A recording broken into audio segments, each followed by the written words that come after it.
So ஃபைனலாக நான் உங்களுக்கு ஒன்று சொல்கிறேன். உண்மையிலேயே நான் வந்து நிறைய பேர் சொல்கிறாங்க திருநங்கைக்குடைய சாபம்லாம் சும்மா விடாது அப்படி இப்படின்ட்டு. நான் உங்களை திருநங்கை என்பதற்காக மட்டும் அவாய்ட் பண்ணல. உங்களை எனக்கு இப்பவும் நல்லா பிடிக்கும். ஒரு நல்ல பொண்ணு தான். நீங்கள் வாழ்க்கையிலேருந்து நிறைய பெரிய ஆளாகணும். ஏன்னா திருநங்கை சர்க்கிளில் எனக்கு நிறைய நண்பர்கள் இருக்காங்க. நமிதா மாரிமுத்து, நீங்கள் யாராவது மீடியாவில் அவங்கள்ட்ட கேட்டால் தெரியும் என்னுடைய பற்றி எப்படி இந்த மாதிரி பையனா அப்படின்ட்டு. அப்புறமா கிருபாம்மா, அப்போ கோவை மீராம்மா, அப்புறம் ஜீவா, நம்ம ஜீவா விஜய் சேதுபதி அண்ணா கூட படம் நடிச்சிருப்பாங்க. அவங்களாம் ஃபோன் பண்ணி என்கிட்ட விடு நாஜில் ஏதோ ஒன்றுக்காக பண்ணிக்கிட்டு இருக்காங்கிறாங்க. அப்புறமா மிலா, இவங்க எல்லாமே எல்லாருக்குமே எனக்கு தெரியும். இவங்க ஏன்னா நான் நிறைய திருநங்கை கூடயும் ட்ராவல் பண்ணியிருக்கேன்.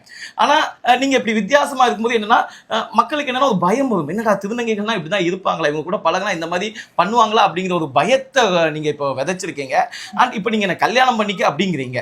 சரி, ஒருவேளை உண்மையாக நான் உங்கள் கூட லவ் பண்ணியிருந்தேன், உங்களை உண்மையாக நம்ம கூட அந்த மாதிரி தொடர்பில் இருந்தேன், அதெல்லாம் பாலியல் குற்றச்சாட்டுலாம் இதெல்லாம் என்னால் பொறுக்கவே முடியல. அது இந்த யூடியூப் காரங்களாம் கேட்டுக்கேன், தயவு செய்து நீங்கள் போடுற தம்ப்நெயில் இருக்குது தெரியுமா, அவ்வளவு அருவருப்பாக இருக்குது.